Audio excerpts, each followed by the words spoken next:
Bonjour à tous, merci de nous retrouver sur Public Sénat. Depuis hier se tient au Royaume-Uni une conférence sur l'avenir de la Cour européenne des droits de l'homme.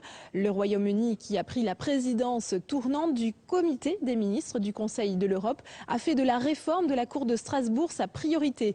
David Cameron a plaidé pour une Cour plus respectueuse des décisions nationales. Il faut dire que plusieurs arrêts de la Cour de Strasbourg ont froissé à plusieurs reprises ces derniers temps l'opinion britannique, notamment en ce qui concerne le droit de vote des détenus. Dans ce contexte, je vous propose ce matin de suivre l'audition de Jean-Paul Costa. C'est l'ancien président de la Cour européenne des droits de l'homme. Il était entendu début avril par la commission des lois du Sénat. On écoute tout de suite son audition. Je voulais vous dire aussi, mes chers collègues, que c'était un grand honneur et un immense plaisir pour nous et pour moi d'accueillir Monsieur Jean-Paul Costa devant les membres éminents et intéressés et compétents de la commission des lois qui sont venus ce matin. Vous savez que Jean-Paul Costa est ancien président de la Cour européenne des droits de l'homme. Vous savez qu'avant de devenir le grand juge que nous connaissons tous, Jean-Paul Costa a été et reste un grand serviteur de l'État, tantôt dans des fonctions de conseiller d'État, tantôt dans des fonctions au sein de plusieurs ministères, et je me souviens avec émotion que Jean-Paul Costa était le directeur de cabinet d'Alain Savary. Alors que j'étais pour ma part, peut-être Jean-Pierre aussi, d'ailleurs Jean-Pierre Michel, un jeune député, et je m'honore d'avoir pu coopérer avec Jean-Paul Costa et avec Alain Savary, qui est un grand serviteur de la République, comme vous le savez. Vous êtes aussi, cher Jean-Paul Costa, professeur associé de droit, d'abord à l'Université d'Orléans, ce qui n'est pas un mince mérite, et puis à Paris 1, Panthéon-Sorbonne, et que vous avez exercé des responsabilités au sein de l'Institut international des sciences administratives. Votre engagement en faveur des libertés publiques est ancien, puisqu'après avoir participé à la commission justice pénale et droits de l'homme au ministère de la Justice en 1989, vous avez présidé la CADA pendant 3 ans. Et puis il y eut la Cour européenne des droits de l'homme, dans laquelle vous avez commencé à siéger en novembre 1998 et que vous avez présidé de janvier 2007 à novembre 2011. C'est en raison de cette grande expérience à la tête de l'institution, dont nous mesurons le rôle essentiel pour la défense et le respect des droits en Europe, que notre commission des lois a souhaité vous entendre.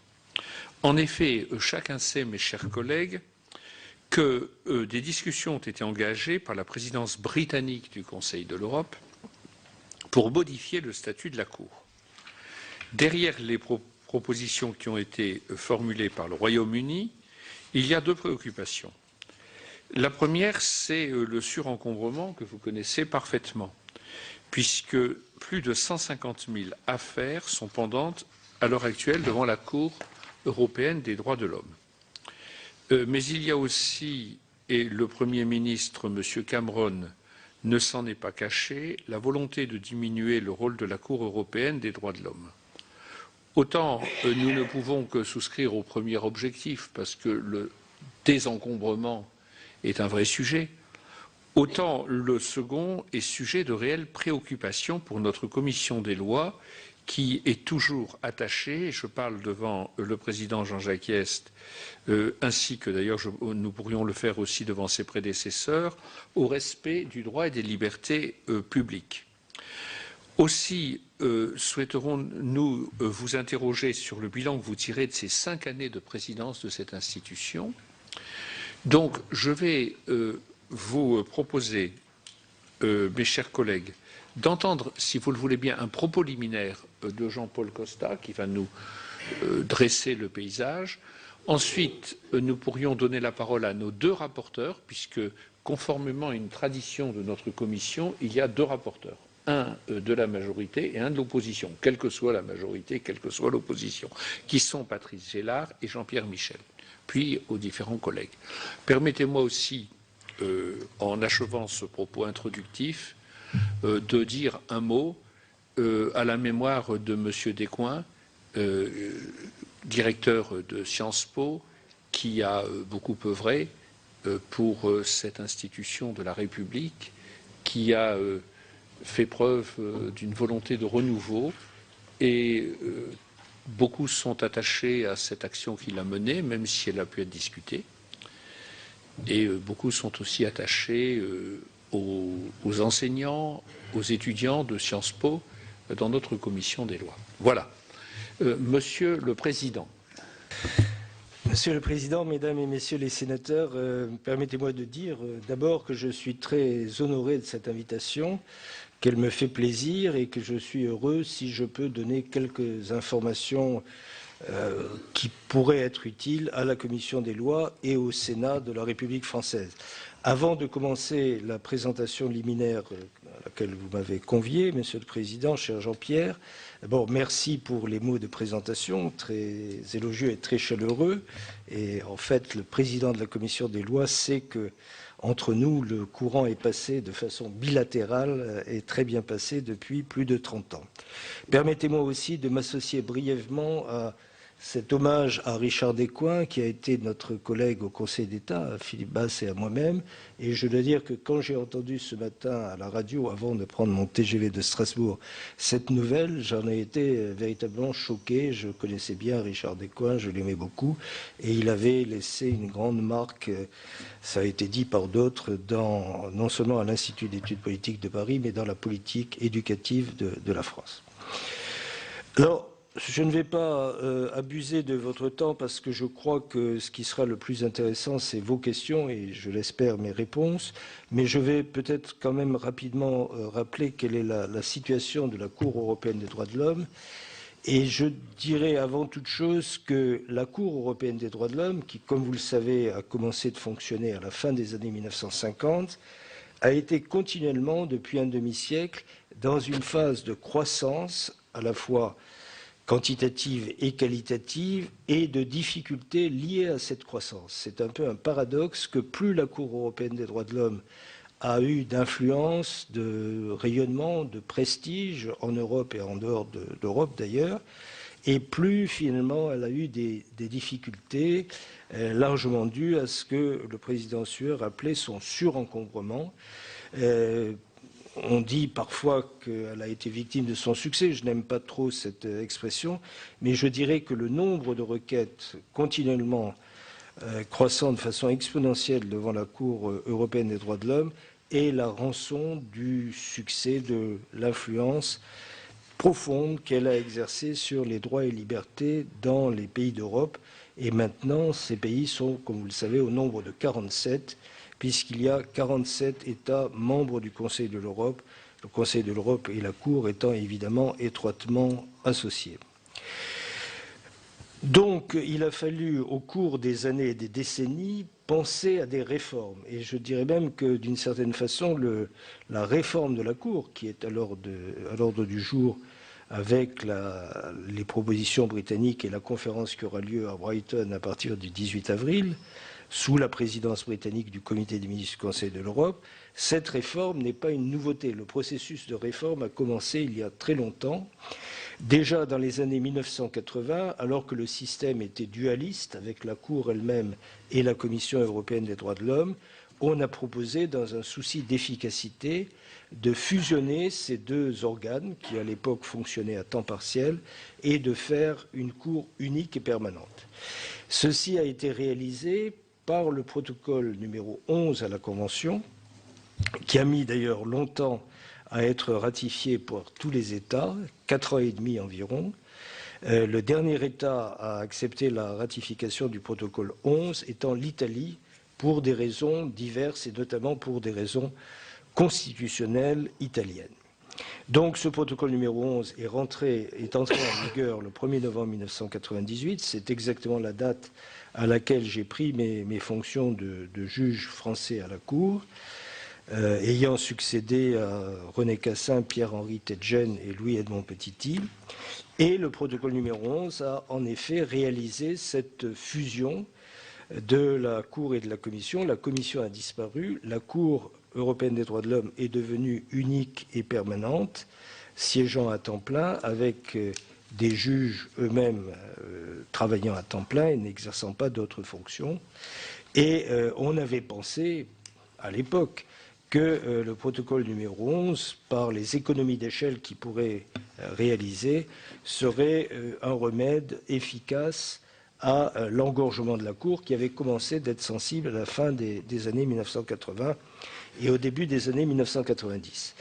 Mais sans vouloir faire un historique trop long, je vous rappelle que la chute du mur de Berlin en 1989 a entraîné un quasi-doublement en quelques années du nombre des États partis à la Convention européenne des droits de l'homme, puisque tous les pays d'Europe centrale et orientale, et baltes, et la Russie ont demandé successivement leur adhésion au Conseil de l'Europe. Le choix qui a été fait par les pays occidentaux, dont la France à l'époque, ça a été de dire, et je crois que ce choix était sage, mieux vaut que ces pays soient à l'intérieur du système qu'en dehors. Ils se développeront sur le chemin de la démocratie, de l'état de droit et des droits de l'homme plus facilement s'ils sont dans le système qu'en dehors du système. C'était vrai, mais naturellement, ça a entraîné un nombre considérable de requêtes nouvelles. Et même pour les anciens pays, pour les anciennes démocraties, comme la France, la Grande-Bretagne, l'Allemagne, les pays scandinaves, le nombre de requêtes a également beaucoup augmenté à mesure que la Cour commençait à être mieux connue et où les arrêts qu'elle rendait avaient une forte influence juridique et médiatique aussi. Donc le protocole numéro 11 a rapidement été en quelque sorte dépassé puisque le nombre des requêtes chaque année augmentait plus vite que le nombre des décisions et des arrêts que la Cour pouvait rendre. Peut-être aurez-vous des questions sur les moyens de la Cour, ses moyens en juge, ses moyens en membre du greffe, donc je n'y insiste pas pour le moment. Dans ce processus de réforme permanente, un autre élément est intervenu, mais qui s'est heurté à des difficultés, un nouveau protocole à la Convention, protocole additionnel, le protocole numéro 14. Là, l'idée était de dire on ne touche plus aux structures puisqu'il y a une cour unique, mais on essaye de rendre les procédures plus efficaces. En particulier, en remplaçant les comités de 3 juges dans leur fonction de rejet des requêtes manifestement irrecevables par des juges uniques et en permettant au comité de 3 juges de faire ce que seules les chambres de 7 juges pouvaient faire auparavant, c'est-à-dire statuer sur le fond, sur des requêtes bien fondées en vertu de jurisprudence bien établie de la Cour. Là encore, il y a eu des difficultés pour obtenir la ratification avec un nombre encore accru d'États, mais cette fois, ça n'a pas été l'Italie qui a été le dernier pays. Comme vous le savez, c'est la Fédération de Russie qui a mis plus de 3 ans, après l'avant-dernier pays, à ratifier le protocole numéro 14. Pour des raisons certainement politiques, notamment parce que je crois que la Russie était un peu ulcérée d'être condamnée, à juste titre, par la Cour, notamment dans les affaires tchétchènes, qui avaient une grande répercussion médiatique nationale et internationale, mais la Fédération de Russie n'a jamais mis cet argument en avant, ce qui fait que je ne peux pas en apporter la preuve, mais par contre a avancé des arguments dont on peut dire qu'ils ne sont pas très convaincants, par exemple que dans la tradition russe, il n'y a pas de juge unique et que juge unique, juge inique. Bon, alors quand on sait ce qu'était la justice au temps des tsars et puis dans une grande partie du XXe siècle, on peut considérer que cet argument n'est pas très convaincant.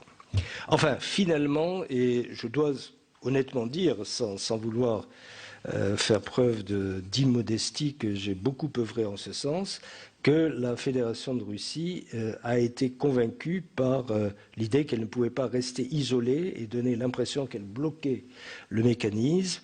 Et finalement, elle a ratifié le protocole numéro 14 en 2010 et il est entré en vigueur le 1er juin 2010. Donc il y a moins de 2 ans et on ne peut que mesurer les progrès qu'il a permis de réaliser, mais avec un délai qui n'est peut-être pas encore tout à fait suffisant. Toujours dans ce processus de réforme permanente, Lorsque j'ai été président de la Cour, comme vous l'avez rappelé, ça a été pendant près de 5 ans, entre le début 2007 et la fin de 2011, j'ai eu, et bien sûr mes collègues m'ont soutenu, l'idée qu'il fallait demander aux États de réaffirmer un peu solennellement leur attachement aux droits de l'homme et à la protection des droits de l'homme en Europe, suivant le système qui fonctionne depuis la signature de la Convention européenne des droits de l'homme et la création de la Cour. Et cette idée était celle de faire une conférence interministérielle chargée donc d'un message politique, soutenir les droits de l'homme en Europe, soutenir la Cour, mais aussi de missions techniques, proposer un plan d'action pour les 10 années à venir après cette conférence, de manière à voir quelles seraient les réformes nécessaires, les unes à droit constant, les autres en modifiant la Convention, ce qui, le protocole 11 et le protocole 14 l'ont montré, n'est pas une tâche facile. J'ai eu la chance que, à l'époque, le comité des ministres du Conseil de l'Europe était présidé par la Suisse, que la Suisse a toujours été active dans ce processus de réforme. Elle a été un des pays à l'origine du protocole 11 et qu'elle a accueilli avec intérêt et, j'allais dire, enthousiasme, l'idée de tenir une grande conférence de ce type sur son sol. Et ça a été la conférence d'Interlaken qui s'est réunie donc dans cette ville en février 2010. Symboliquement d'ailleurs, le ministre de la Justice de la Fédération de Russie, qui est venu assister à la conférence, une demi-heure avant le début de la conférence, à Interlaken, a déposé l'instrument de ratification du protocole 14 entre les mains du secrétaire général du Conseil de l'Europe, qui naturellement était lui aussi à Interlaken. Donc il y a eu, si vous voulez, une synergie entre la conférence Interlaken, la crainte d'un grand pays comme la Russie de se sentir isolé, et la décision positive de ratifier le protocole 14. La conférence Interlaken a en effet adopté une déclaration et un plan d'action. Et à mon avis, il aurait peut-être mieux valu attendre quelques années avant de réitérer ce type de conférence. Parce que, justement, beaucoup de mesures étaient proposées par le plan d'action d'Interlaken, des mesures pour les États, pour le Conseil de l'Europe lui-même, pour la Cour. Et le temps que tout ça se mette en place, on aurait pu faire un bilan au bout de quelques années et voir s'il fallait modifier ou compléter ce plan. Mais les choses se sont un peu précipitées car la Turquie, présidant le comité des ministres du Conseil de l'Europe 1 an après la Suisse, a souhaité avoir elle-même une grande conférence qui s'est tenue avec succès à Izmir en avril 2011. Et maintenant, nous avons de même l'initiative britannique qui va se concrétiser à la conférence de Brighton le 18 avril. Bien sûr, la tonalité à Izmir a commencé à être un peu différente et un peu moins enthousiaste à l'égard de la Cour que la conférence Interlaken, notamment parce que la Turquie elle-même, à cause de contentieux que vous connaissez bien, qui sont éminemment politiques, par exemple le contentieux chypriote, a exercé des critiques sur la Cour et donc a cherché à infléchir un petit peu le courant positif qui s'était manifesté à Interlaken. Et maintenant, le Royaume-Uni, si on en croit, notamment, nous en parlions avec le président Michel, les propos du Premier ministre lorsqu'il est venu, pour la première fois depuis très longtemps, un Premier ministre britannique est venu devant l'Assemblée parlementaire du Conseil de l'Europe et il a, disons, émis un certain nombre de critiques à l'égard de la Cour, sur lesquelles, là aussi, je pourrais vous répondre plus en détail. Alors, au terme de tout ce processus de réforme, quelle est la situation réelle de la Cour européenne des droits de l'homme actuellement? En ce qui concerne le surencombrement, d'abord il faut savoir qu'il vient principalement du fait que plus de 90% des décisions que prend la Cour, 90 à 95%, sont des décisions d'irrecevabilité. Il y a 800 millions de citoyens européens, de justiciables potentiels qui peuvent saisir la Cour européenne des droits de l'homme, qui certes ne peuvent le faire que s'ils ont épuisé les voies de recours internes dans leur propre pays, c'est le principe de subsidiarité, mais qui ne peuvent aussi saisir la Cour que si les droits qu'ils tiennent de la Convention elle-même sont lésés. Du moins, ils allèguent qu'ils le sont, et après, c'est à la Cour de leur donner raison ou de les débouter.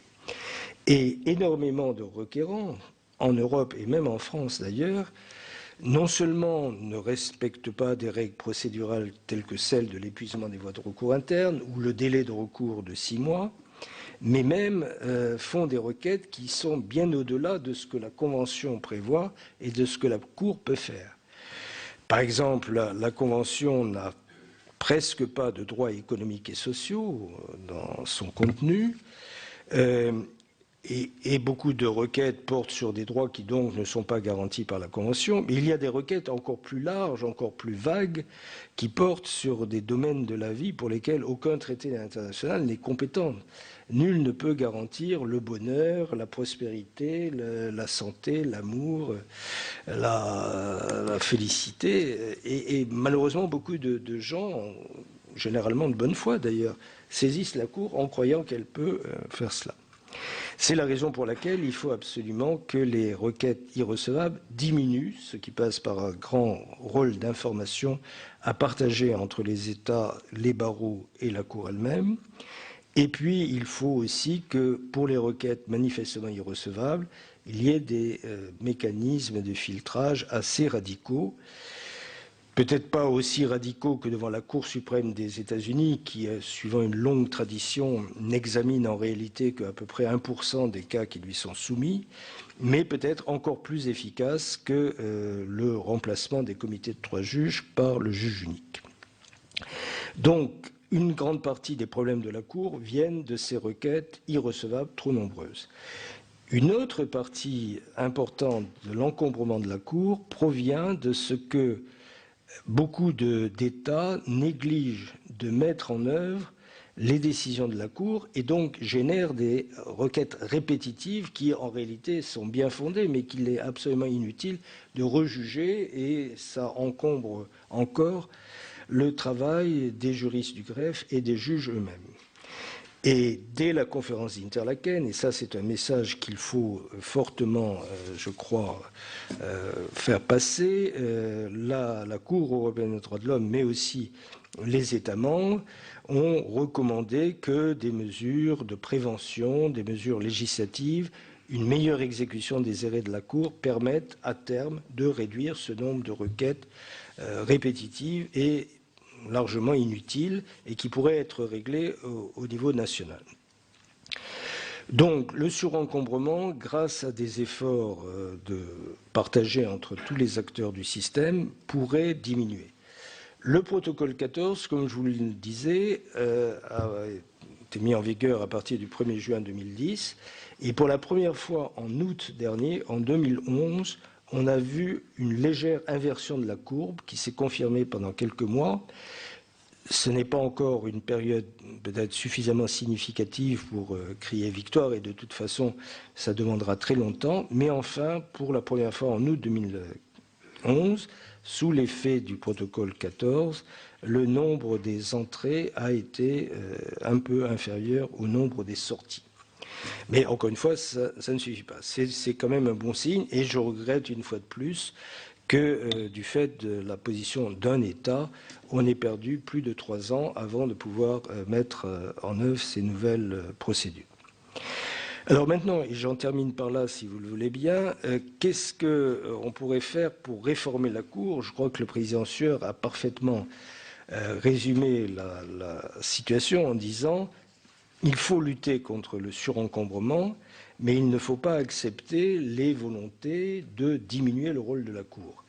Et ça, je crois que ce serait un danger mortel pour la Cour européenne des droits de l'homme et pour un système qui, depuis un demi-siècle, a quand même très fortement contribué à l'amélioration des droits et libertés en Europe, aussi bien dans des pays très problématiques, dont je ne citerai pas les noms, mais vous en connaissez évidemment plusieurs, que même dans les démocraties traditionnelles, où d'abord rien n'est jamais parfait, naturellement, mais où aussi la Cour européenne des droits de l'homme a permis de modifier des lois, des règlements, des pratiques, et d'œuvrer dans le sens d'une amélioration constante des droits et libertés. Alors, évidemment, s'il s'agissait de diminuer le rôle de la Cour, d'abord, techniquement, c'est difficile, parce que, sauf à dénoncer la Convention, on ne peut pas, dans la Convention, introduire des règles trop limitatives du rôle et de l'influence de la Cour. Je prends un exemple. On parle souvent de la marge nationale d'appréciation qui doit être laissée aux États, et c'est tout à fait légitime, pour que, compte tenu des traditions, de cultures juridiques différentes, d'histoires différentes, les solutions pour certains problèmes soient en harmonie avec ces traditions et donc les solutions ne soient pas uniformes pour les 47 États. Bien entendu, ça ne vaut pas pour les violations les plus graves des droits de l'homme. Il n'y a pas de place pour la marge d'appréciation quand il s'agit de l'abolition de la peine de mort ou de la prohibition de la torture. Mais pour beaucoup d'autres matières, la marge d'appréciation est une notion tout à fait légitime. Mais il ne faut pas oublier que ce ne sont pas les États qui ont introduit cette marge d'appréciation dans la Convention ou dans des protocoles additionnels. C'est la Cour elle-même, à partir des années 1970, qui a développé cette notion dans sa propre jurisprudence, sans y être contrainte, mais par un réflexe de bon sens et pour s'auto-limiter, c'est-à-dire pour faire ce que les Américains appellent le self-restraint.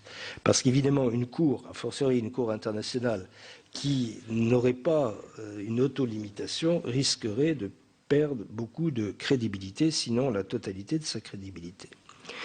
Donc ceci, la marge d'appréciation, ça ne peut pas, ou très malaisément, se codifier dans des textes. Et dire, par exemple, on pourrait modifier la Convention pour accroître la marge d'appréciation, qui n'y figure pas, ça me paraît un peu difficile. Et puis, bien entendu, il y a des réformes qui pourraient être faites par une modification de la Convention elle-même. Par exemple, encadrer ou limiter le droit de recours individuel, qui est la clé de voûte de tout le système et qui est unique dans le monde, qui est vraiment quelque chose qui fait la caractéristique et la grandeur, je crois, du système européen. Diminuer ou encadrer le recours individuel, bien sûr, il y a des possibilités techniques de le faire. Par exemple, introduire des frais de justice ou infliger des amendes pour recours abusif ou encore obliger les requérants à présenter leurs requêtes dans l'une des deux langues officielles du Conseil de l'Europe et de la Cour, le français et l'anglais, alors que pour l'instant, la requête initiale peut être présentée dans n'importe quelle langue européenne. Ou encore, on pourrait imaginer que, et ça ce n'est pas nécessairement absurde, que la représentation par avocat soit obligatoire. Mais de telles réformes sont évidemment moins dangereuses que celles contribuant à diminuer le rôle de la Cour, mais il faut faire là aussi attention à ne pas jeter le bébé avec l'eau du bain et à faire que le recours individuel devienne tellement difficile que certaines personnes risquant ou subissant des violations graves des droits de l'homme ne puissent plus introduire utilement leur requête à Strasbourg. Alors, ma conclusion pour cette présentation liminaire, c'est que je ne suis pas personnellement pessimiste. Ceux qui me connaissent savent que c'est d'ailleurs mon tempérament, mais il y a quand même une alerte. Il ne faudrait pas que la conférence de Brighton, qui va commencer dans 2 semaines, soit une sorte de commencement de la fin. Ça me rappelle la phrase de Churchill à propos de Stalingrad. Ce n'est pas le commencement de la fin, mais c'est la fin du commencement. En tout cas, je crois qu'il ne faut pas que les États, et notamment la France, se laissent aller à des propositions qui auraient un effet dévastateur sur la Cour. Je ne crois pas que ce sera le cas. J'ai l'impression que beaucoup d'États ont sincèrement la volonté de préserver le rôle tout à fait irremplaçable de la Cour européenne des droits de l'homme. Mais je pense, puisqu'il y a une mission de réflexion et que cette mission est confiée au sénateur Michel et au sénateur Gélard, que c'est peut-être une bonne occasion pour rappeler aux États, et notamment à la France et à notre exécutif, que l'enjeu est très important. Merci, Monsieur le Président. Bien. Merci, Monsieur le Président Jean-Paul Costa, pour cette déclaration importante pour nous, bien sûr, C'est vrai que nous sommes à 15 jours de la conférence de Brighton et on va commencer par donner la parole à nos rapporteurs. Monsieur le doyen Gélard. Merci, Monsieur le Président. Je vais être assez bref parce que j'attends de découvrir au fur et à mesure que l'on va progresser dans notre étude avec Jean-Pierre Michel. J'aurais tout de même d'abord une petite remarque préliminaire. Les Russes ont eu le tort de dire qu'ils statuaient toujours à plusieurs juges. C'est tout à fait faux. La plupart des décisions de justice en Russie sont rendues par un seul juge, y compris à l'époque soviétique, parce qu'on ne peut pas considérer les assesseurs populaires comme des juges à part entière. Je ferme cette parenthèse. Non, en Russie, je précise, en Union soviétique. Non, j'ai parlé de l'Union soviétique. Attention, le texte que vous avez voté, cher collègue. Bon, alors. Ça, c'est une simple remarque. Une remarque d'ordre général. Nous avons au sein du Conseil de l'Europe un certain nombre d'États qui sont à la limite de la démocratie, qui ne respectent pas les règles démocratiques réellement. Alors, comment se comportent-ils devant la Cour? Et je pense que c'est d'ailleurs à leur encontre qu'il y a le plus grand nombre de recours. La Russie, d'ailleurs, je crois, bat tous les records en matière de recours. Alors, la Turquie aussi. Et ça, c'est la première remarque. Deuxième remarque, liée à cette première remarque, il y a une différence assez essentielle entre la conception du droit continental et la conception du droit britannique. Et alors, est-ce que cela se manifeste dans les décisions de la Cour? Et certains reprochent d'ailleurs à ce que la Cour se transforme de plus en plus en juridiction de common law et de moins en moins en juridiction de droit écrit. Alors, est-ce exact ou est-ce faux? C'est une chose sur laquelle, je crois, nous avons intérêt à nous pencher. D'autant plus que, à la veille de la conférence de Brighton, les Britanniques vont soulever toute une série de propositions qui vont un peu dans le sens contraire de ce que vous venez de dire. C'est-à-dire qui aboutissent, en fin de compte, à une certaine diminution du rôle de la Cour et à un renforcement, ce qui est d'autant plus paradoxal, c'est qu'il n'existe pas de Cour suprême au Royaume-Uni, et un renforcement des cours nationales au détriment de la Cour européenne des droits de l'homme. Alors, j'aimerais savoir quelle est votre opinion à l'égard des différentes propositions déposées par les Britanniques en ce qui concerne justement la simplification, entre guillemets, du travail de la Cour. Et puis, il y a une dernière question. Vous voyez, je multiplie au fur et à mesure que j'avance dans mes interrogations. Est-ce que les relations entre la Cour européenne et les cours nationales s'opèrent bien? Alors, vous avez soulevé un problème qui est la non-application, dans certains cas, des décisions de la Cour européenne. Quels sont les moyens qui permettraient d'améliorer l'efficacité des décisions et de faire en sorte... Alors, on a vu qu'il y avait la possibilité d'avoir des amendes, mais bon, on est un peu démunis face à la non-application des décisions de la Cour. Alors, voilà l'ensemble de questions que je voulais poser. C'est un peu brut de coffrage. Je serai meilleur quand on aura terminé notre étude. Oui, merci, Monsieur Gélard. Monsieur Michel. Monsieur le Président, je vous propose de donner la parole à nos autres collègues ensuite, et peut-être je poserai des questions à la fin, s'il en reste. Ah bon?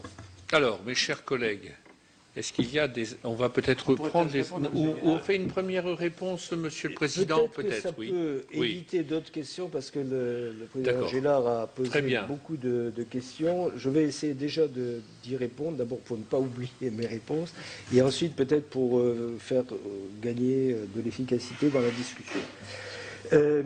Alors, évidemment, une question très importante, c'est la question des pays que j'appelle problématiques.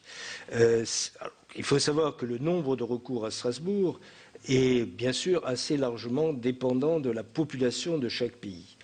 Et par exemple, le fait que la Russie représente à peu près 27% du total des requêtes devant la Cour européenne des droits de l'homme n'est pas dû uniquement au fait que le système russe est très perfectible, mais c'est aussi dû au fait qu'il y a 145 millions d'habitants en Russie.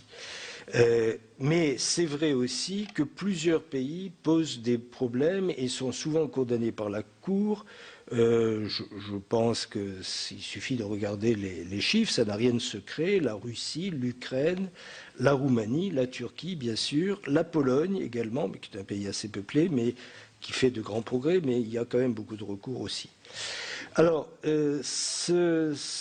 comme je l'ai dit tout à l'heure, le pari qui avait été fait par le Conseil de l'Europe, par l'Assemblée parlementaire, par le secrétaire général, par le comité des ministres dans les années 1990, juste après la chute du mur de Berlin, était de dire, dans le fond, en acceptant ces États dans le système, en les soumettant à la juridiction de la Cour, le cas échéant, en les exposant à des condamnations par la Cour, devrait, à terme, améliorer considérablement la situation.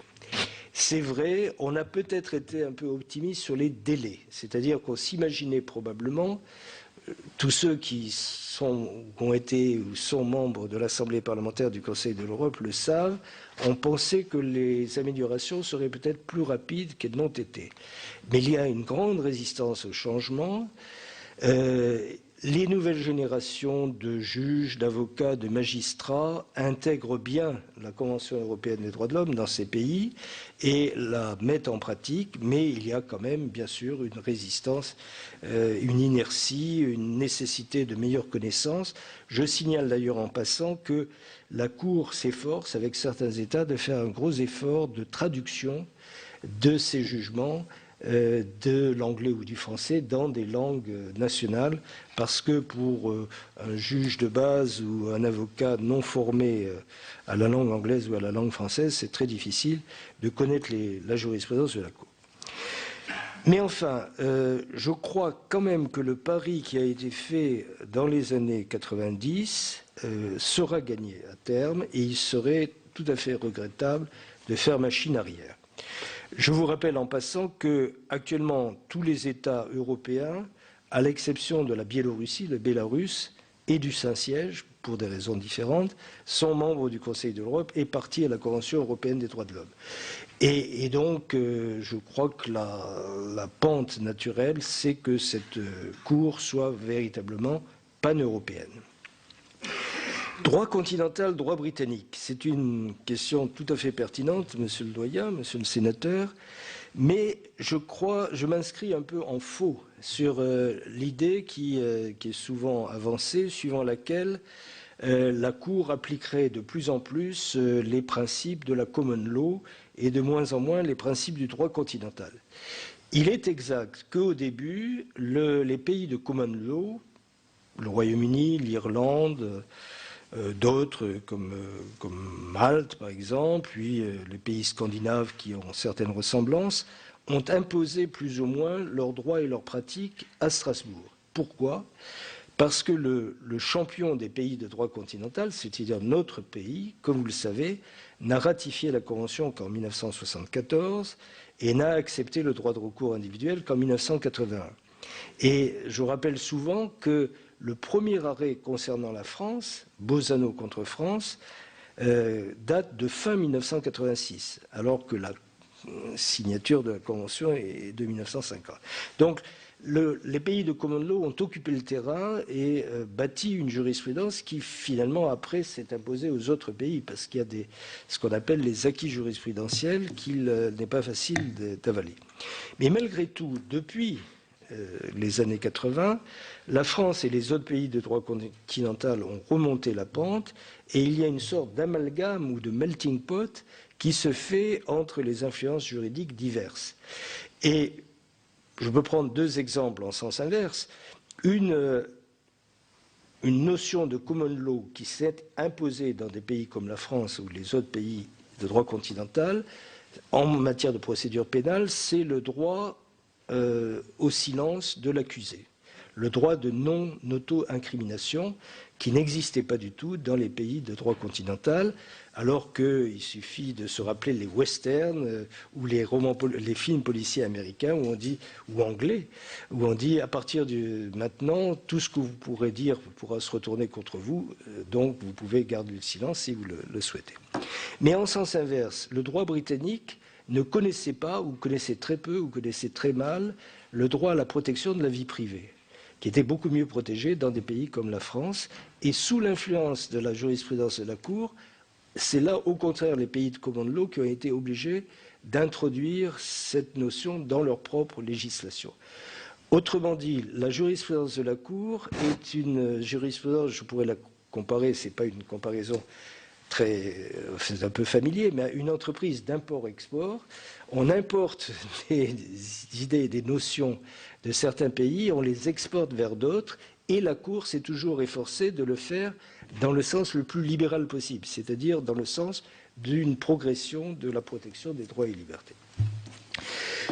Petite parenthèse pour le Royaume-Uni, oui, ils n'ont pas une Cour suprême au sens des États-Unis, mais ils ont quand même, vous le savez, maintenant une Cour suprême, puisque la House of Lords, la Chambre des Lords, n'a plus de fonction judiciaire et ça a été transféré à la Cour suprême.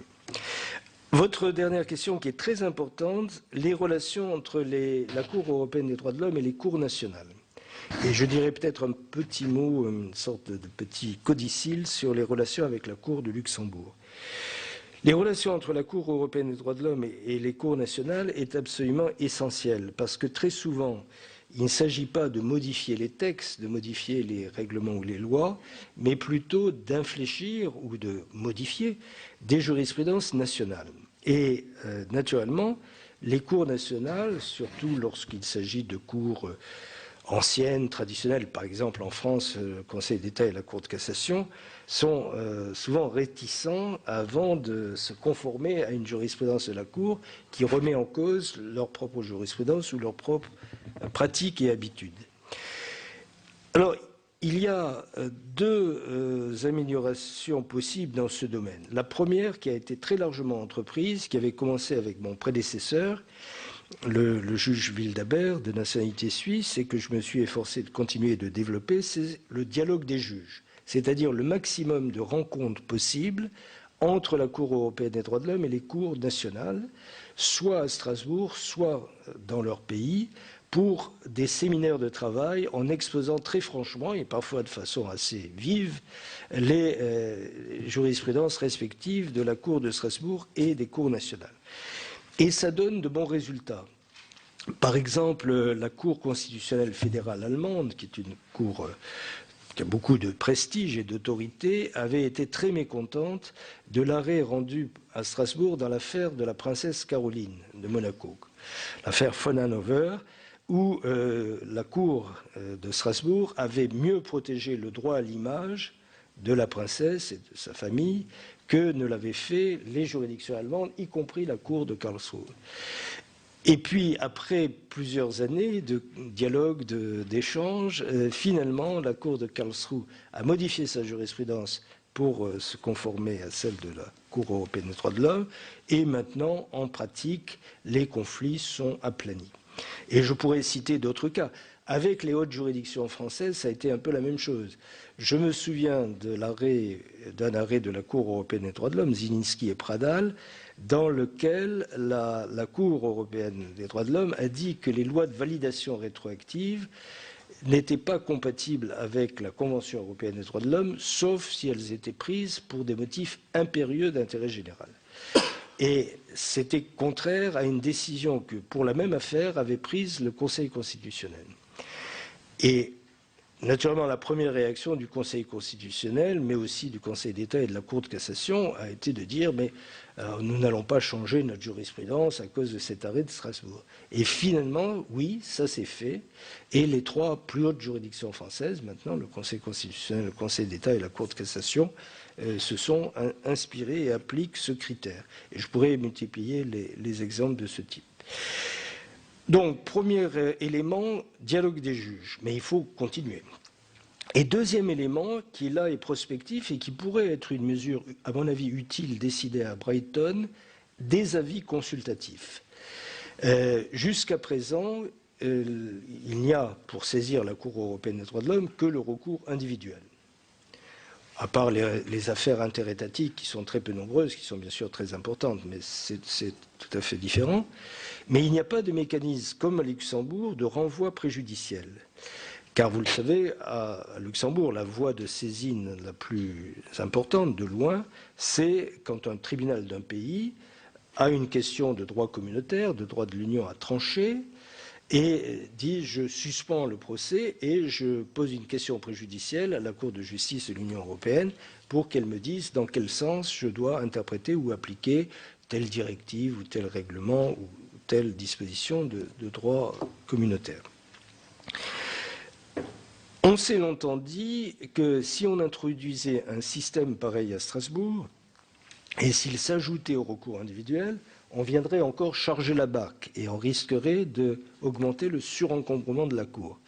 Mais en réalité, depuis quelque temps, au moins un an ou deux, les esprits ont changé et on s'est rendu compte que s'il s'agissait d'éviter, de prévenir des contentieux nombreux, nouveaux, pour lesquels il n'y a pas encore de jurisprudence de Strasbourg, mais où une Cour suprême nationale poserait la question, ça pourrait en réalité à terme diminuer le nombre de recours. Et un exemple en France est celui de la loi du 31 décembre 1987 sur la réforme du contentieux administratif, où on a introduit un tel système. Les tribunaux administratifs et les cours administratives d'appel peuvent demander un avis contentieux au Conseil d'État, et l'expérience depuis près de 20 ans, plus de 20 ans, montre que ça marche bien. Alors, je ne rentre pas dans les détails parce qu'un tel avis consultatif, à mon avis, devrait au départ au moins être facultatif, c'est-à-dire que les cours nationales ne le feraient que si elles le veulent, mais je pense qu'on peut prendre le pari qu'au bout de 5 ou 10 ans, ce mécanisme ferait boule de neige et se généraliserait. Voilà, je vais essayer de répondre à vos principales questions. Alors, Philippe, donc on va faire comme a proposé Jean-Pierre Michel. Philippe Kaltenbach. Oui, moi je suis un nouveau sénateur, mais il y a quelques mois nous avons eu des débats ici au Parlement et puis dans la société française autour de la sanction de la négation des génocides. Donc je voudrais vous poser une question sur cet aspect, parce que je sais qu'un citoyen suisse a été condamné par la justice suisse pour avoir nié le génocide arménien, qu'il a épuisé les voies de recours en Suisse et que l'affaire maintenant a été portée devant la Cour européenne des droits de l'homme.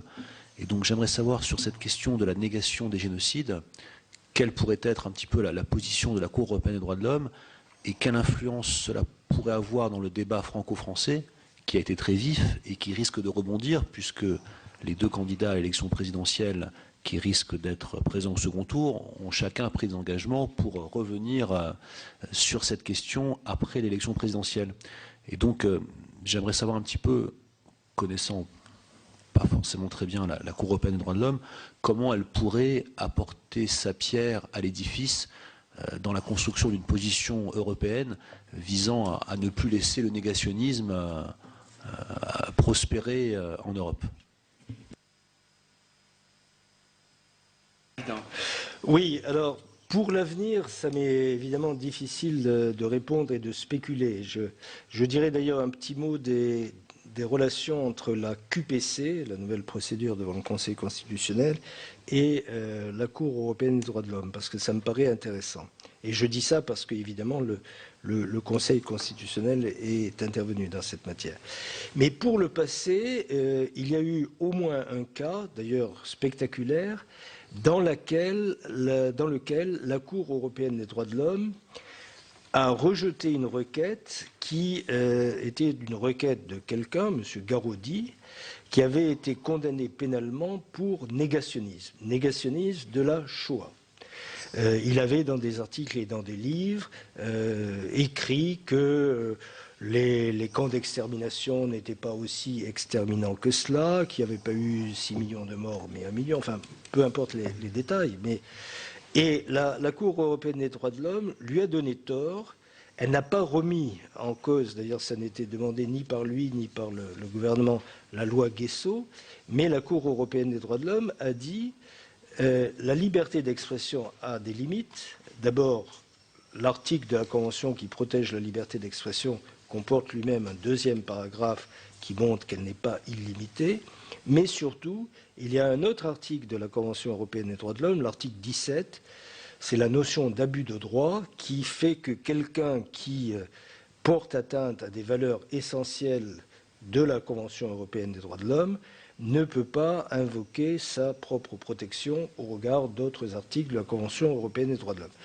Cet article 17 avait été très controversé lorsque la Convention a été discutée devant l'Assemblée parlementaire, qui s'appelait à l'époque l'Assemblée consultative, et c'est Pierre-Henri Tedjen qui avait convaincu l'Assemblée qu'il fallait introduire cet article. Donc il y a eu au moins un cas dans lequel la négation d'un génocide a été considérée par la Cour européenne des droits de l'homme comme, disons, pouvant entraîner des sanctions pour l'auteur des propos négationnistes. Maintenant, je ne sais pas du tout ce qui pourrait se passer dans un cas concernant l'Arménie et le génocide arménien. Et ce que je crois, c'est que l'affaire est complexe. Vous parlez de cette requête d'un citoyen suisse. Donc là, il faudra voir ce qu'est le droit suisse par rapport à la Convention.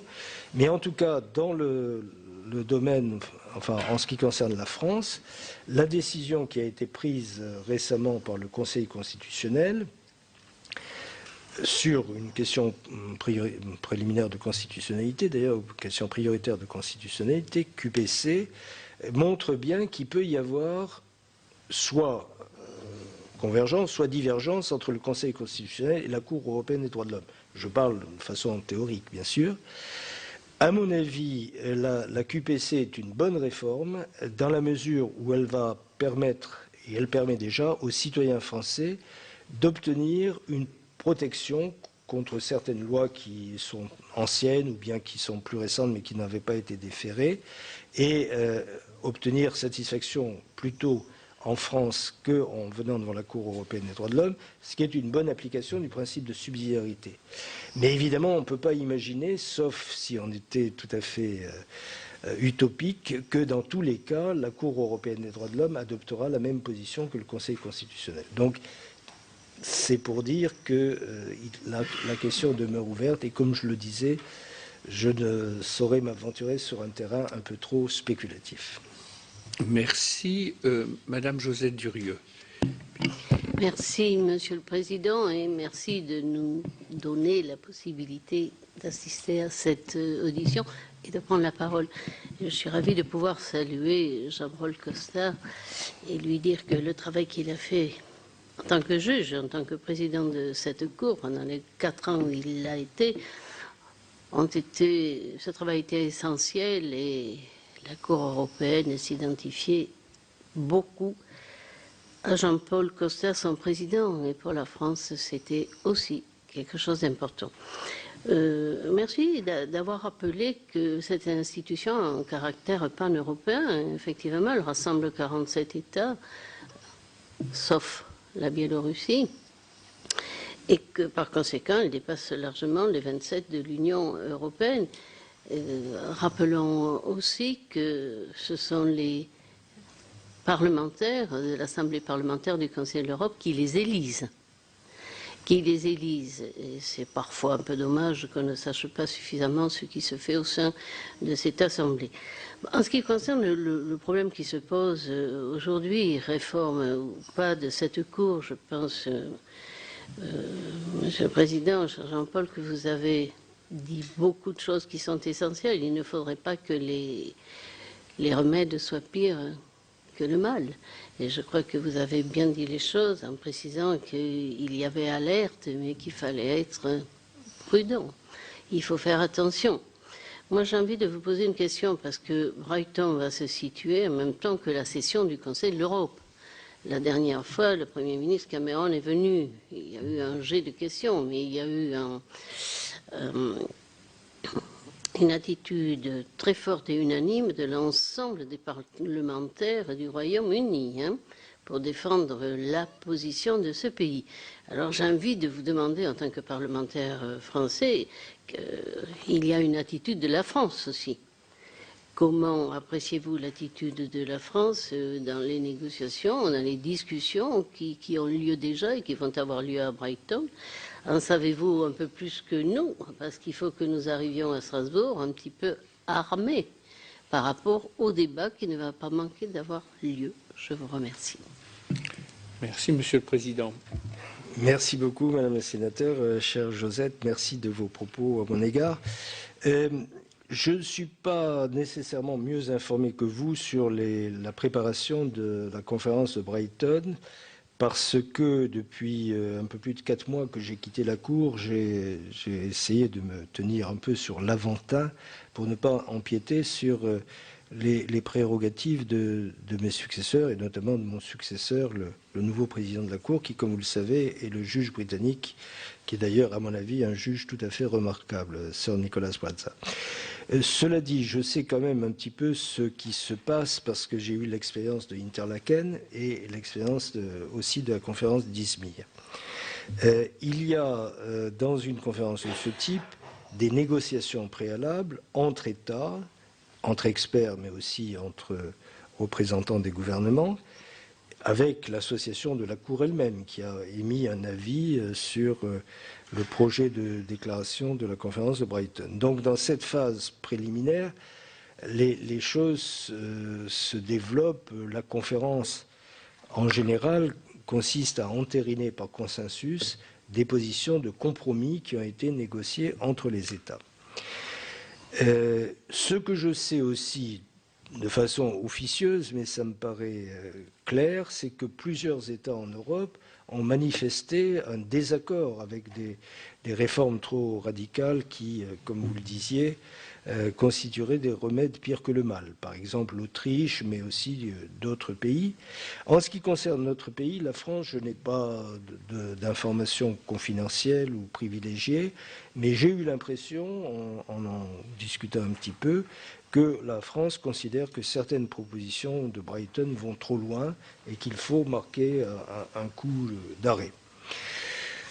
Voilà, je n'ai pas, encore une fois, des réponses extrêmement bien informées à vous donner, parce que je crois que la phase actuelle est une phase importante, et j'ai préféré, pour des raisons que vous comprendrez, j'espère que vous partagerez, me tenir un peu à l'écart, mais cela m'étonnerait que notre pays enfourche les propositions les plus, disons, risquées pour l'avenir de la Cour. Merci, Monsieur le Président. Monsieur Jean-Jacques Hyest. Oui, Monsieur le Président, vous avez indiqué que, en ce qui concerne le génocide arménien, ce n'était pas une QPC, la loi a été contestée par les parlementaires, enfin par un certain nombre de parlementaires. Non, mais parce que c'est vrai que si la loi n'avait pas été soumise au Conseil constitutionnel, sans doute y aurait-il eu une QPC. À la première affaire pénale. Oui, pardonnez-moi, je me suis trompé. J'ajoute quand même que la jurisprudence de l'abus de droit, en ce qui concerne le génocide arménien, il y a une jurisprudence de la Cour de cassation, ou des tribunaux, ça n'a pas été jusqu'à la Cour de cassation, puisque la liberté d'expression, il y a eu des condamnations sur la base de la responsabilité civile. Ce qu'on oublie toujours un petit peu, parce qu'on dit c'est pas vrai, mais en fait, il y a déjà des jurisprudences. Monsieur le Président, entre le gouvernement français et la Cour, il y a tout l'aspect de la procédure pénale qui a été quand même l'occasion d'évolution, puisque c'était la présence de l'avocat en garde à vue. Donc maintenant, la loi française s'est mise en conformité, me semble-t-il, avec la jurisprudence de la Cour. Mais il y a une deuxième question, moi, qui me préoccupe, parce que je ne sais pas exactement quelle est c'est le statut du parquet français. Hein, si vous pouviez nous éclairer sur la clarté pour nous de la jurisprudence. Enfin, elle est claire, bien entendu, pour vous, mais on a entendu tellement de choses contradictoires. Qu'est-ce que le président de la Cour peut nous dire sur le statut du parquet français? Oui. Alors, bien sûr, en ce qui concerne l'avocat en garde à vue, je crois qu'en effet, comme vous le disiez, les réformes législatives et tout ce qui s'est passé depuis sont en train de mettre le droit français en conformité avec ce qui a été décidé par la Cour européenne des droits de l'homme, d'ailleurs à l'origine dans des affaires qui ne concernaient pas la France, mais la Turquie, mais peu importe, parce que ça aurait entraîné les mêmes conséquences. Pour le statut du parquet, je suis heureux de votre question parce qu'elle va me permettre, je l'espère, d'apporter une clarification, parce que très souvent, les observateurs, la presse et les syndicats de magistrats donnent des interprétations, à mon avis, soit maximalistes, soit minimalistes de ce que la Cour a jugé. En réalité, la Cour, je parlais tout à l'heure de la marge d'appréciation, la Cour a constamment dit, dans des affaires concernant de nombreux pays, pas seulement la France, que le fait d'avoir ou de ne pas avoir un parquet, ça fait partie de la marge d'appréciation nationale. Et là, on voit que la différence entre le droit britannique et le droit continental est très nette et qu'on peut très bien imaginer des systèmes dans lesquels il y a un parquet et c'est compatible avec la Convention, et des systèmes dans lesquels il n'y en a pas et c'est également compatible avec la Convention. La deuxième question, c'est de savoir quel est le rôle du parquet. Le rôle du parquet, dans tous les pays où il y en a un, c'est naturellement d'être l'avocat de la société, le défenseur de la société, de l'ordre public, le contrôle de la police et la charge des poursuites pénales. Et là encore, la Cour européenne des droits de l'homme n'a jamais trouvé à redire dans cela. Alors, la Cour européenne des droits de l'homme a trouvé à redire, je vais y revenir dans un instant, sur un point très précis. Et par ailleurs, il y a une autre question, celle de l'indépendance du parquet par rapport à l'exécutif, qui n'a pas été directement portée devant la Cour européenne des droits de l'homme. En ce qui concerne le premier point, ce que la Cour a jugé depuis une vingtaine d'années dans beaucoup d'affaires concernant beaucoup de pays, la Suisse, l'Italie, l'Autriche, la Bulgarie, c'est qu'on ne peut pas être à la fois juge et partie.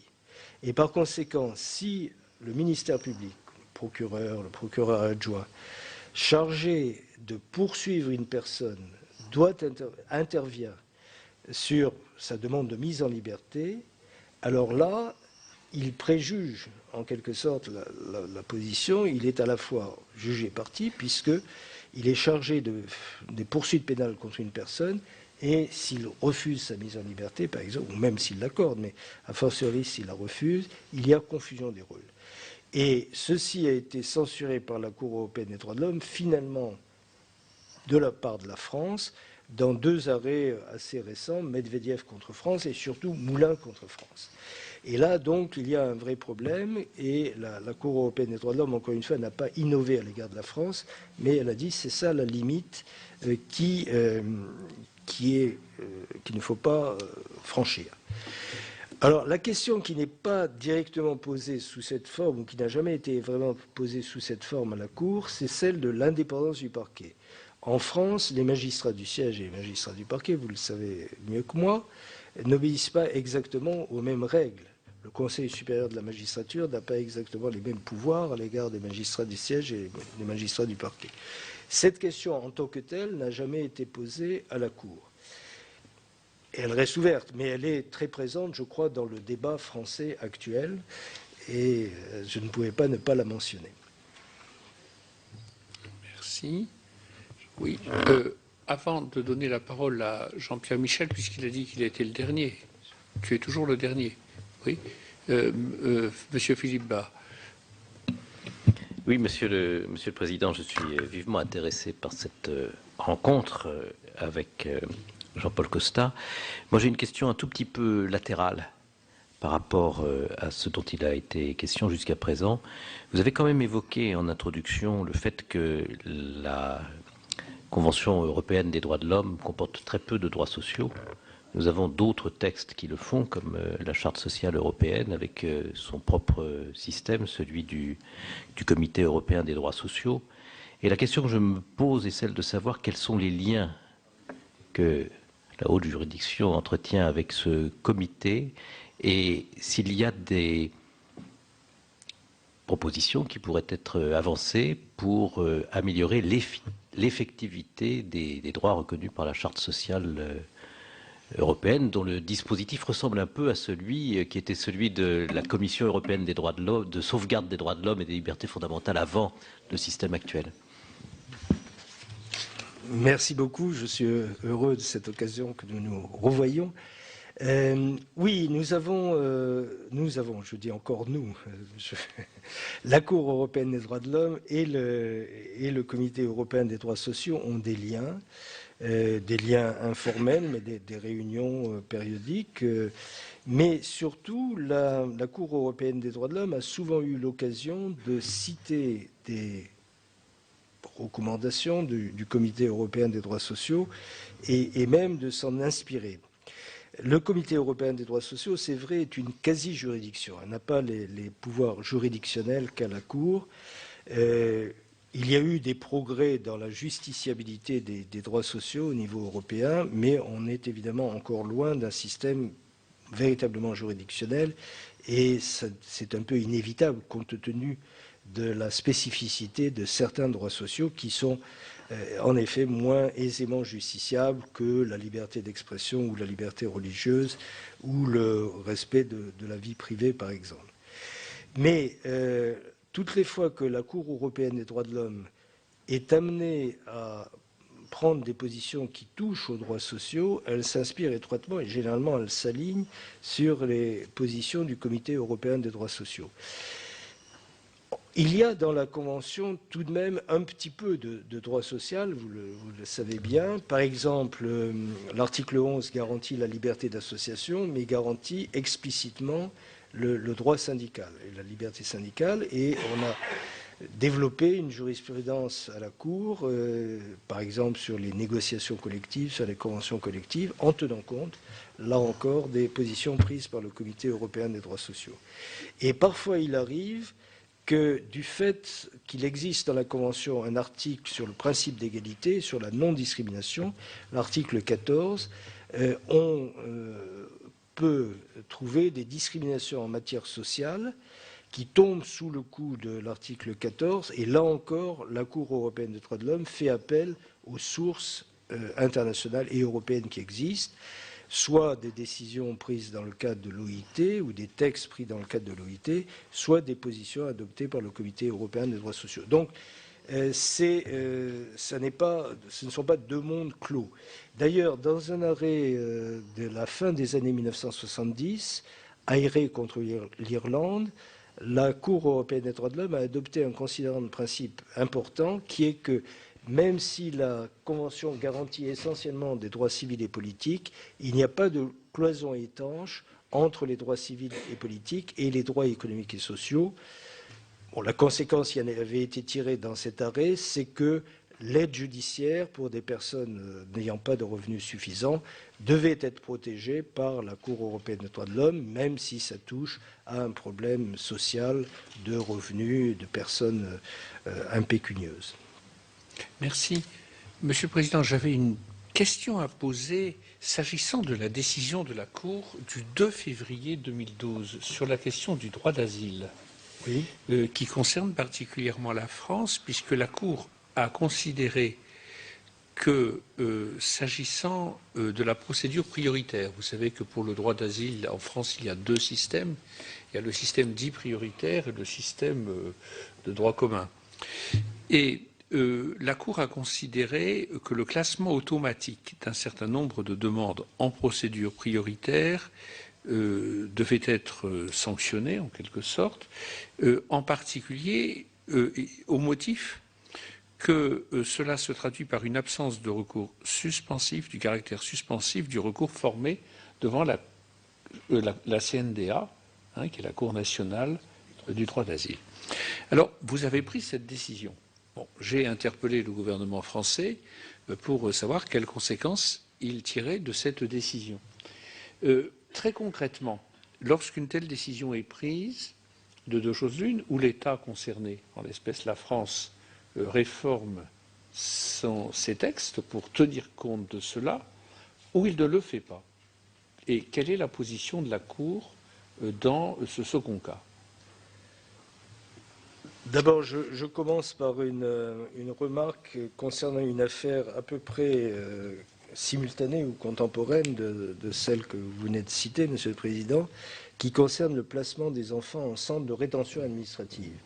Et là, la Cour européenne des droits de l'homme a rendu un arrêt contre la France, l'arrêt, je crois, Popov contre France, qui dit que le placement d'enfants dans certains centres de rétention administrative, où rien, et ça dépend bien entendu aussi de l'âge des enfants, etc., mais où rien n'est fait pour prendre en charge la spécificité de la condition des enfants, était contraire à la Convention européenne des droits de l'homme et même à l'article 3, qui est un arrêt particulièrement important puisqu'il parle de traitement inhumain et dégradant. Et d'après ce que je sais sur ce premier point, et d'ailleurs je ne sais pas si M. Baudis vous en a parlé ce matin, mais je sais que le défenseur des droits s'en préoccupe et souhaite que le gouvernement et le législateur aillent rapidement loin dans l'adoption de mesures pour se conformer à cet arrêt. Dans l'autre cas, je ne sais pas pour le moment ce que va faire le gouvernement et ce que feront, le cas échéant, les chambres du Parlement, mais pour répondre de façon plus précise à votre question, la Cour européenne des droits de l'homme, dans le système de la Convention, dès les débuts, n'a pas été chargée de l'exécution de ses propres arrêts. Cette tâche a été confiée au Comité des ministres du Conseil de l'Europe. Et depuis les débuts, donc, le Comité des ministres, c'est-à-dire en réalité par délégation les ambassadeurs des différents pays auprès du Conseil de l'Europe, se réunissent quand des arrêts sont rendus et demandent aux États concernés quelles sont les mesures que vous avez prises ou que vous envisagez de prendre pour vous conformer à l'arrêt de la Cour.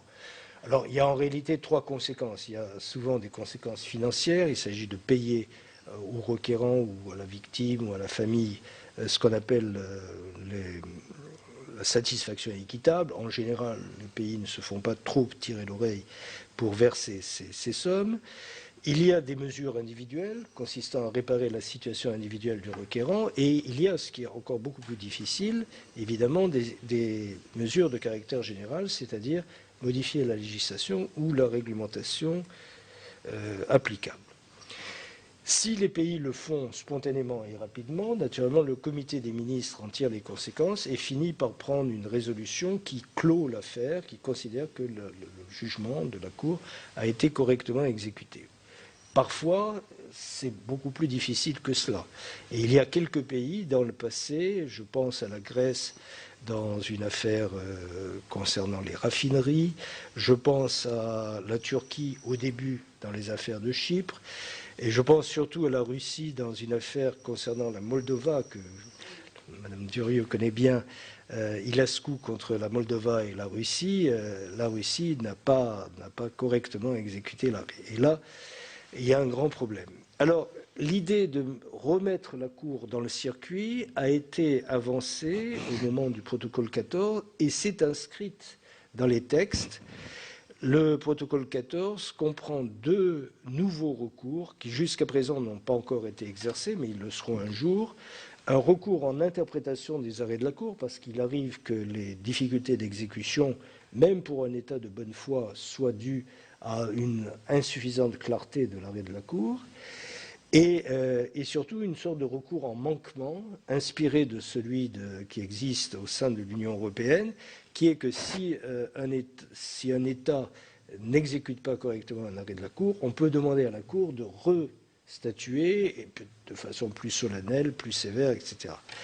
Alors simplement, l'initiative de ces deux recours, interprétation et manquement, n'appartient pas aux requérants eux-mêmes, mais au comité des ministres, statuant à la majorité des 2/3.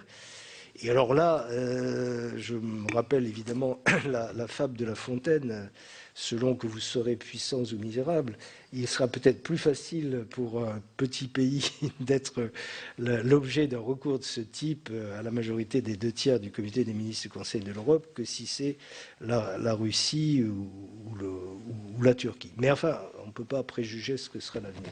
Donc l'idée, c'est quand même de donner plus de poids à la Cour elle-même si le comité des ministres se trouve dans une situation d'impasse ou de blocage. Et juste une question subsidiaire. Y a-t-il beaucoup de cas dans lesquels le comité des ministres enjoint en quelque sorte à un État de tirer des conséquences d'un jugement de la Cour? Oui, il y a beaucoup de cas, parce que en réalité, le problème majeur est le problème du temps. En général, les États ne disent pas « je refuse », mais ils opposent une certaine forme d'inertie. J'étudie. Voilà. Et donc, il arrive un moment où le comité des ministres est obligé de hausser un peu le ton. D'accord, merci. Bien, mes chers collègues, s'il n'y a pas de frustration, Yves Détraigne, tu ne veux rien dire. Bien.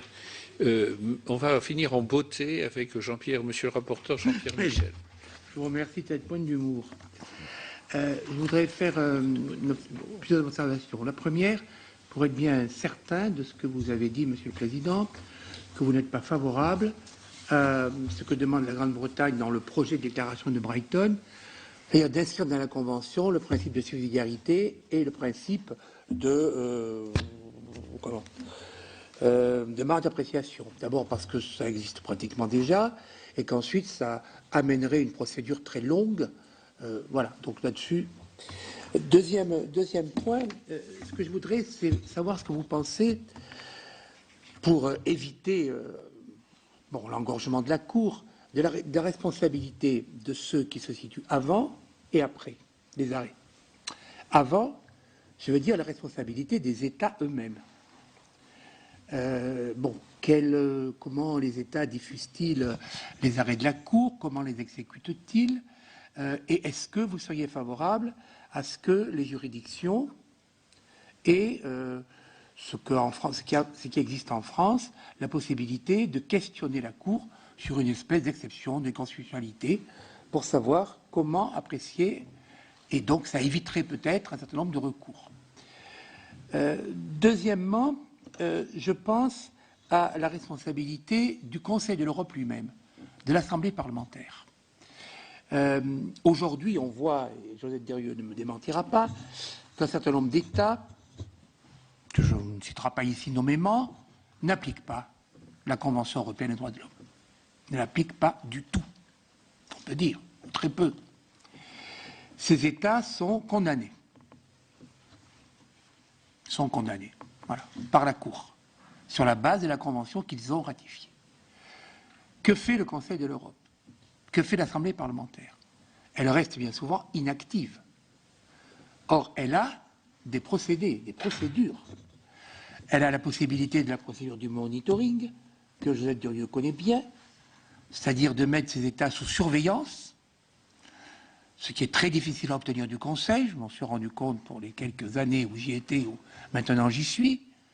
Quand je vois, par exemple, à la dernière session, qu'il a été impossible d'obtenir même un débat sans conclusion sur la situation de la Hongrie, par exemple. Donc, sans dit long.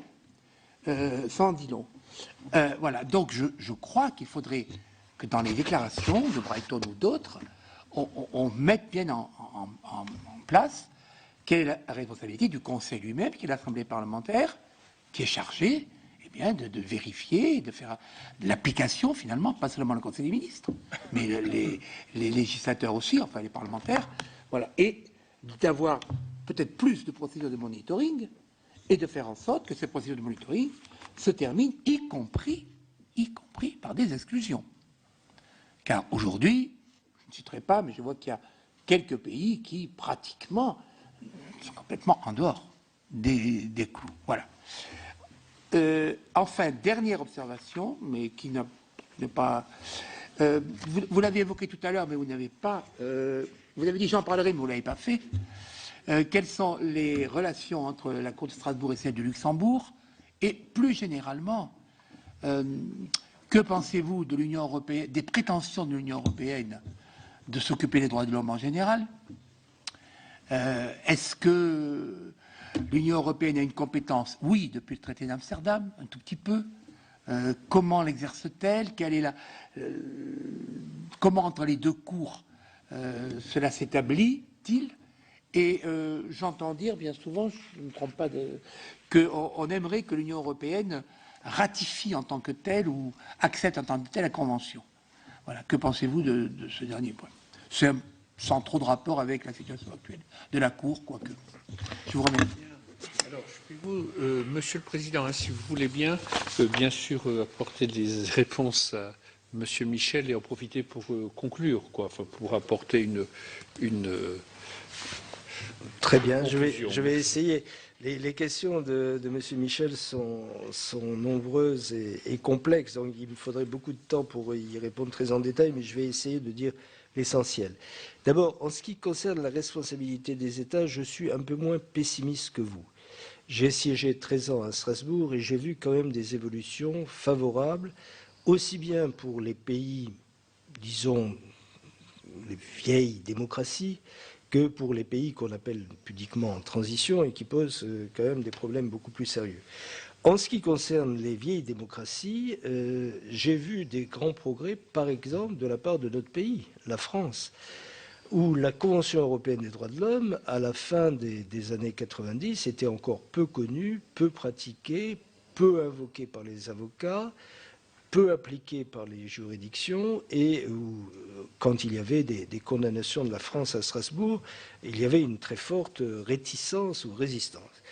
Et les choses ont beaucoup changé. Et je dois rendre hommage notamment aux avocats français qui ont compris que la Convention européenne des droits de l'homme était un outil qu'il fallait utiliser dans l'intérêt des requérants et de la justice, et aux juridictions françaises qui ont joué le jeu également. Je prends un exemple, parce que ce n'est pas un exemple qui touche le Conseil d'État ou la Cour de cassation, mais un tribunal de grande instance vous savez qu'il y avait depuis 30 ans un débat en France sur de vieilles dispositions du Code civil remontant à Bonaparte et instaurant des discriminations fortes entre les enfants dits adultérins, déjà le terme lui-même est assez peu élégant, et les autres enfants. Et beaucoup de gardes des Sceaux, de droite et de gauche, avaient dit oui, ces dispositions sont obsolètes, elles sont discriminatoires, il faudrait les supprimer. Et finalement, il n'y a jamais eu l'occasion parlementaire de modifier ces textes.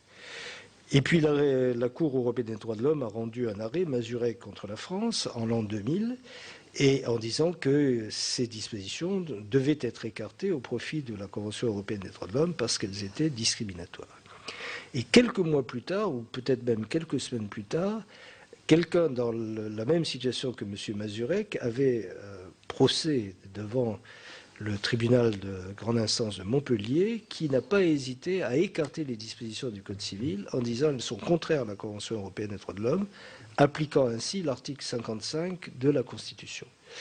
Et c'est d'autant plus remarquable que, à cause de la longueur de la préparation des textes, du débat législatif, etc., ces dispositions du Code civil n'ont été écartées par le législateur que, je crois, en décembre 2001, donc 18 mois après l'arrêt Mazurek, ou même peut-être un peu plus. Donc les tribunaux ont commencé à jouer le jeu et ça n'a pas suscité de scandale de la part de la hiérarchie judiciaire.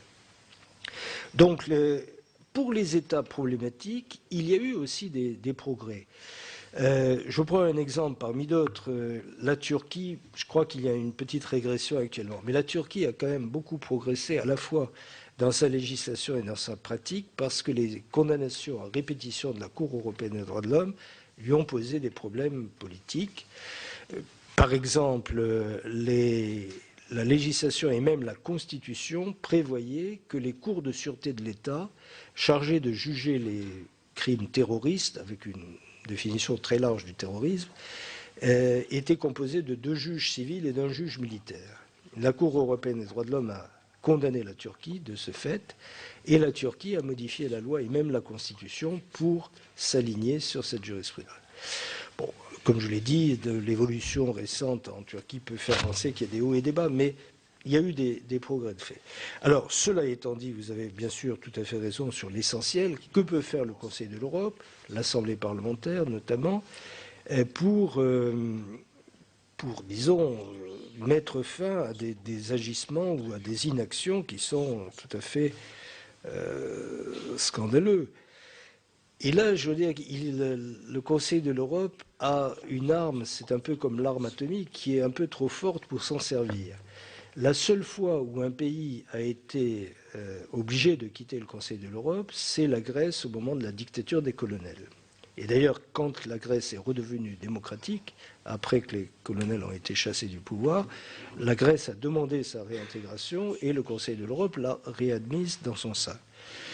Mais depuis lors, il y a eu des velléités. Par exemple, lors de la première guerre tchétchène, certains États ont dit nous allons déclencher un recours interétatique contre la Russie, même si nous ne sommes pas directement concernés, mais ils ont le droit de le faire d'après la Convention. Et puis finalement, aucun n'a osé le faire. Et il est plus facile de ne pas faire entrer la Biélorussie, le Bélarus, que de chasser quelqu'un qui est déjà dans le système. Alors je crois que là, je suis plutôt pessimiste. Je pense que l'Assemblée parlementaire, mais aussi les autres instances du Conseil de l'Europe sont un peu démunies. Et l'exemple que vous citiez, celui de la Hongrie, est tout à fait frappant parce que la Hongrie, d'après ce que je sais, a quand même eu, depuis un an ou deux, des mesures en matière de liberté de la presse, en matière d'indépendance de la magistrature, de la justice, des mesures qui sont très difficilement compatibles avec les valeurs du Conseil de l'Europe.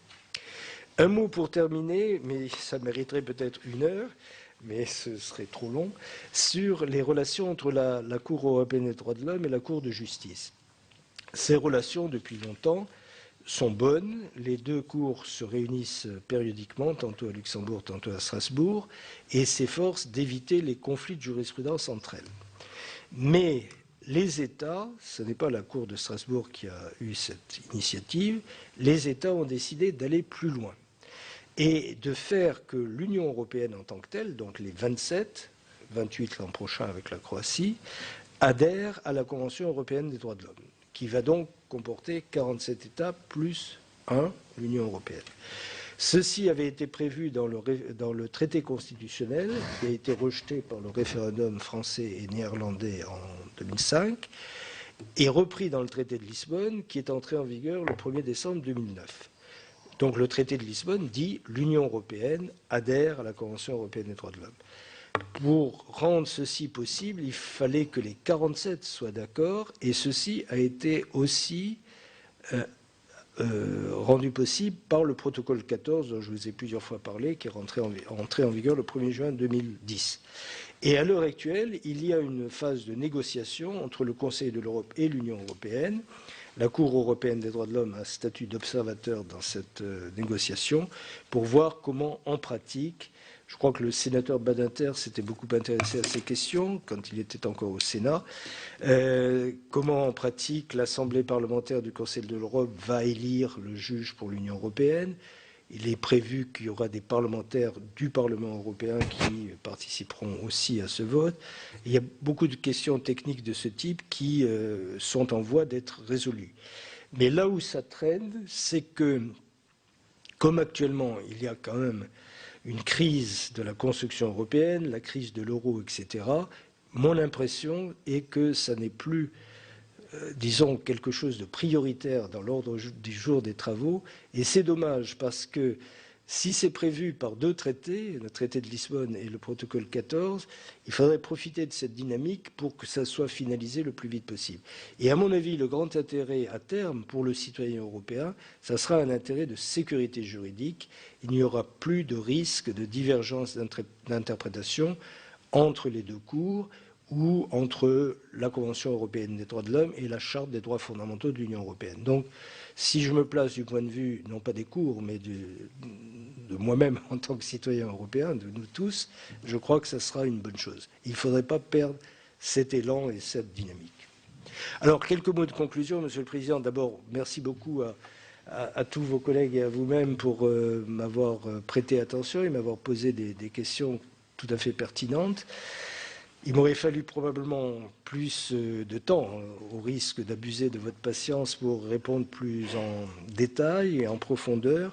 Mais je crois que le message ultime que je voudrais faire passer aux représentants du Sénat, c'est que la Cour européenne des droits de l'homme a réalisé de très grandes choses pour les libertés dans notre continent et dans notre pays, que s'il n'avait pas été créé, probablement la situation des droits et libertés dans beaucoup de pays serait moins bonne, voire beaucoup moins bonne, et par conséquent, tout ce qui pourra être fait pour renforcer son efficacité sans diminuer de façon excessive son rôle me paraît tout à fait fondamental. Merci beaucoup de votre attention. Bien. Je crois que vos applaudissements sont déjà la manifestation de notre unanimité pour remercier Jean-Paul Costa pour son apport extrêmement précieux.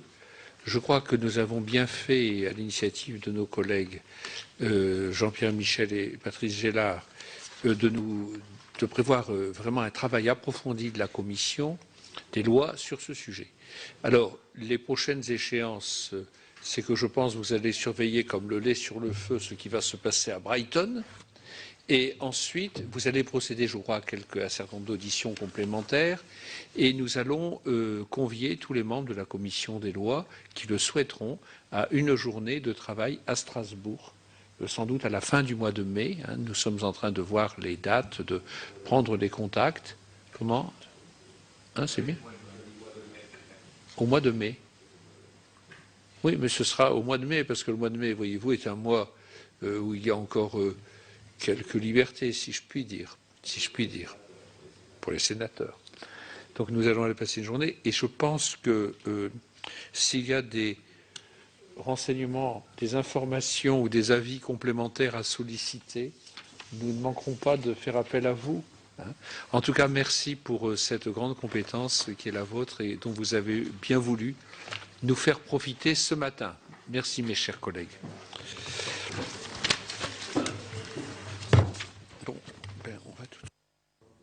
Voilà pour l'audition de Jean-Paul Costa, ancien président de la Cour européenne des droits de l'homme. Si vous souhaitez revoir les travaux de la Commission des lois du Sénat, notre site internet publicsénat.fr. Très belle journée à tous.